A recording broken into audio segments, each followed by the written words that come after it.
Hey everyone, alright, so let me walk you through how we look at campaigns. This is my knowledge compiled based on running more than 1,500 outbound campaigns across the last 7 years. And I put a lot of thought into this because what I see everyone struggling with is they're continuously building lists, they're continuously thinking of which campaign to run next, and nothing keeps working, right? Or their email deliverability breaks, like whatever, all those things aside. So let's look at like a sustainable campaign strategy. And in my opinion, there are 3 buckets in which you should be able to classify your outbound campaigns, and then ideally have at least one of these buckets, one per bucket, active at all times, right? So the first one are evergreen campaigns, right? These are campaigns that you run periodically, they apply to everyone, and they are predictable, right? So for example, we'll go into detailed examples here, but you can run these like every 3 to 6 months. Or for example, there's specific to a certain season or event or something similar, right? So for example, if you're doing outbound into a construction companies and there's a there's a national summer break, then you might either before or after run one of these evergreen campaigns, right? Kind of taking into account that specific data point, right? Then you have as a second bucket your always on campaigns. These are campaigns that you set and forget, right? It's fully automated, A to Z. It's very low maintenance once you have set it up, and they bring in consistent results, right? So they run continuously with minimal effort, and it provides you a steady flow of opportunities. Again, we'll go into examples on each one of these in a bit. Then you have the third one, your signal-led campaigns, right? This is what you see on LinkedIn every day, and trust me, they're completely amazing, but very hard to build, very hard to maintain, and very unpredictable, right? So in essence, these are your AKA experiments, right? They require deep research, custom setup, a lot of iteration, but obviously this can yield breakthrough results when they're really working, okay? They will never keep working, right? At some point it will be, on LinkedIn, and too many people will do it, and it will stop working.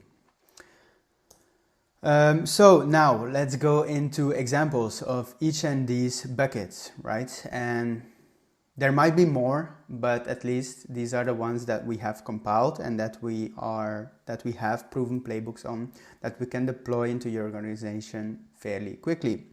And so on evergreen campaigns, you have your first degree connections, right? Just leveraging your existing LinkedIn network. The connections of your customers, right? Running warm intros. Essentially, this can also be using your team connections, your partner connections, your investor connections, all those things.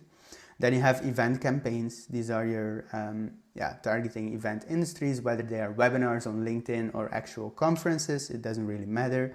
Same playbook works over and over again. Engaging or people who engage with your key influencers, key opinion leaders in your market and industry works really well and brings in consistent results as well. And then lookalike campaigns, right? Looking at your recent closed won customers, looking at lookalikes, and then saying basically, we just started working with X to solve Z. Is that something that's going on in your case as well, or can I share how? Things like that. Closed lost revamps, right? Re-engaging past opportunities usually is a good idea as well. Especially now with AI, you can really use all that context very programmatically. And then pain-based messaging, right? So for example, generic outreach on your ICP problems is where we bucket these evergreen campaigns as well. Then your always on campaigns. Company page followers, competitor page followers, your profile viewers, your profile engagers, your post engagers, website visitors, pricing page views, content downloads, demo trial signups, champion tracking. These are all things that are reoccurring, and thus once set up, just kind of flow, right? Then up to you if you're going to automate the outreach or to which extent you're going to personalize, but at least you should be looking for these things and take action on it.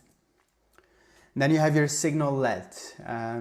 Here I feel we need to make a very important distinction and deep dive into each one of these, which is basically like, leveraging first party, second party, and third party intent data. They are not to be treated equally, because first party data is gathered directly from your own audience and channels. For example, website visitors, content engagement, event attendees, things that you own, right? It can be ad engagers, things like that, right? Second party intent data comes from partnerships, whether those are, into companies you integrate with, you exchange leads, deal flow, just co-creators, people you do co-events with, customers of customers, for example, that might be relevant. So, again, it's somehow someone else owns the data, right? Or you co-own it with someone. Then third party is purchased data, or it's external data, right? A lot of it can be programmatically serviced using AI these days.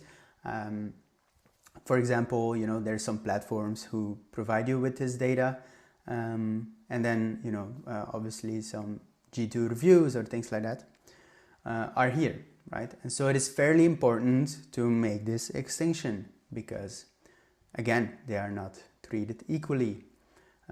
Obviously, like signals you own are most reliable and higher in priority versus signals that are kind of based off of most likely assumptions, right?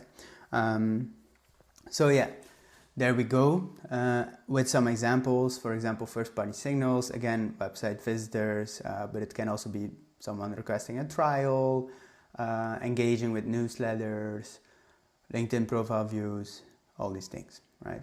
And so you'll see that some of these signals are actually being used in Evergreen and the always on campaigns, right?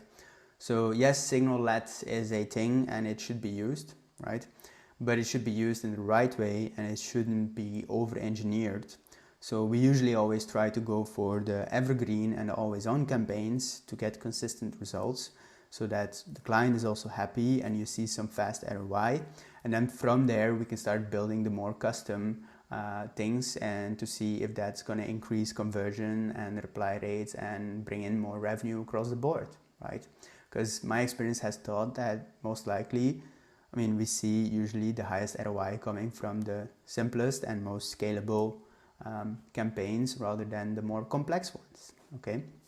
So voila, this was like a short deep dive on your different kind of campaign buckets, and the reason why I felt compelled to share this with you is because I see a lot of companies and revenue leaders and go-to-market strategists within companies going through these cycles of running outbound without a clear end goal in mind, or without a proper foundation in place, or even a simple framework like this is lacking. So I felt compelled to share it with you. I hope it's insightful. Let me know what you think. Any feedback is highly appreciated. I've been receiving so much support lately from all of you on the content I'm creating, the things I'm sharing. Get a lot of DMs with people who find it inspiring, who look up to it, and obviously that keeps me going. So keep it coming, not to strike my ego, but just to give me candid feedback on what you think of the content, so I can create and keep creating for all of you out there, because our goal is to make or democratize programmatic go-to-market for B2B companies and make them succeed better and more efficient. That being said, I'll leave it here and see you in the next one.